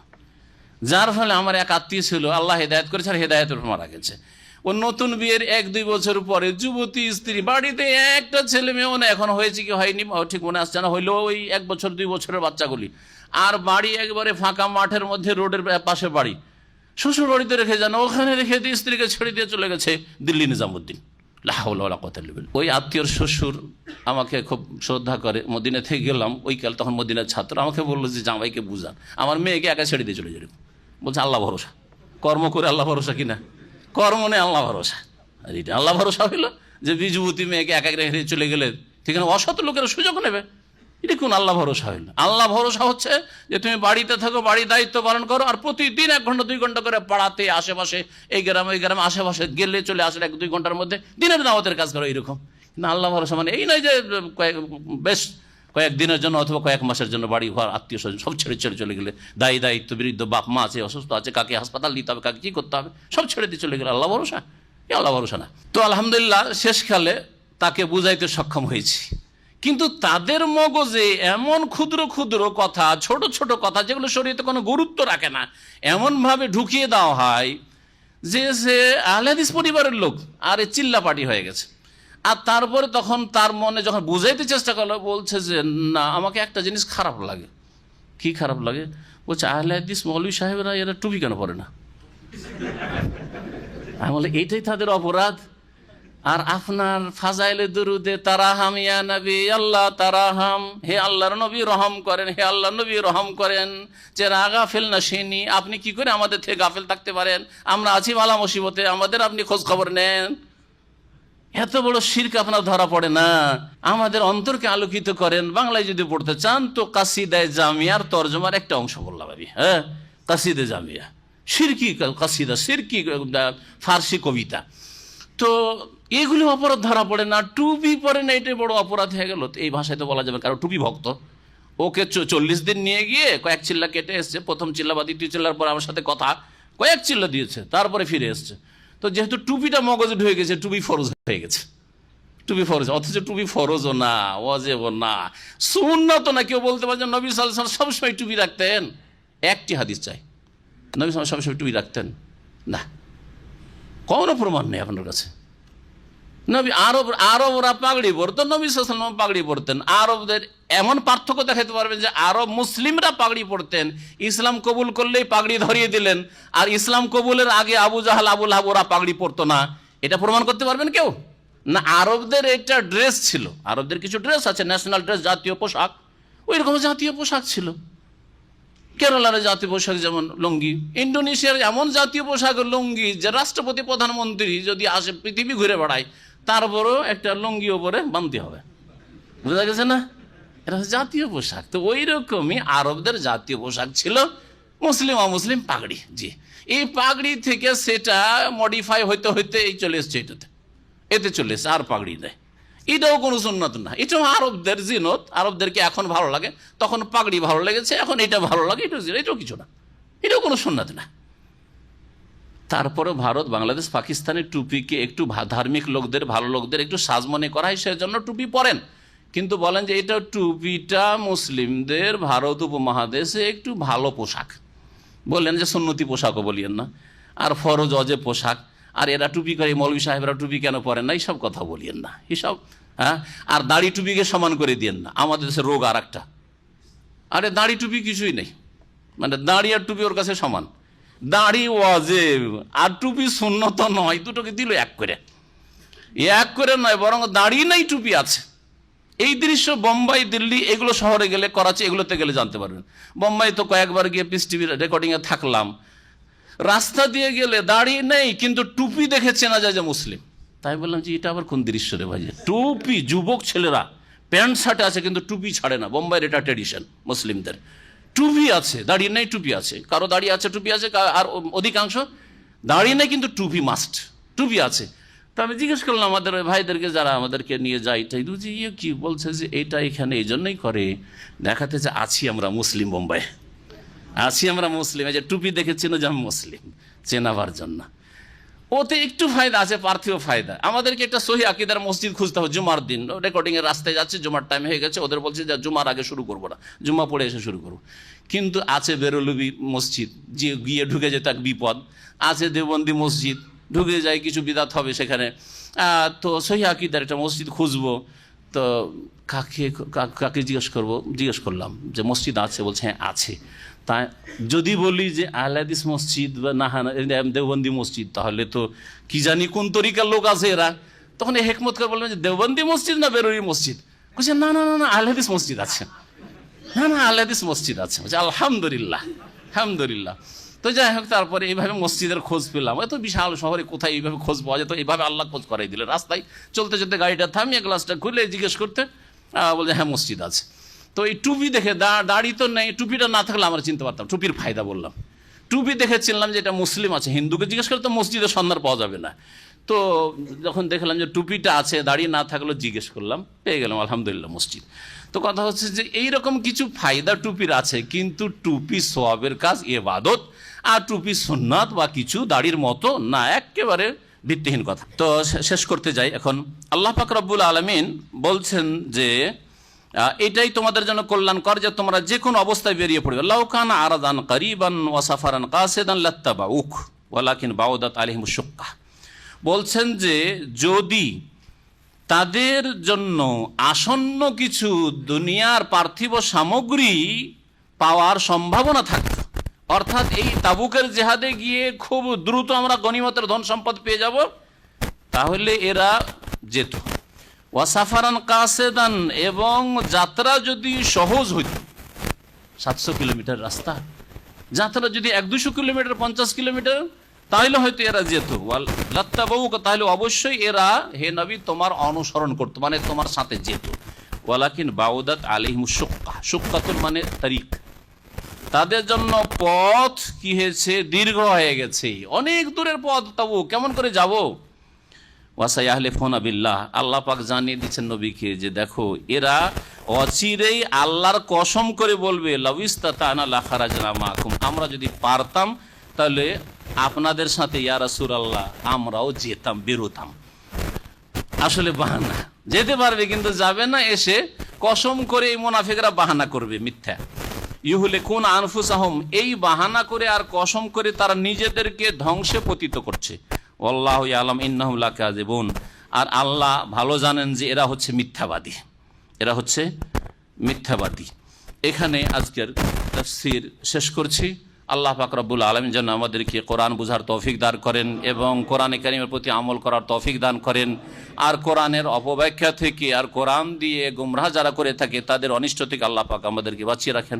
আল্লাহ পাক রব্বুল আলামিন মুমিন মুসলিম হওয়ার পরিচয় দানে যেন তৌফিক দান করেন। ওয়া সাল্লাল্লাহু আলা নবিয়িনা মুহাম্মদ ওয়া আলা আলিহি ওয়া সাহবিহি আজমাইন।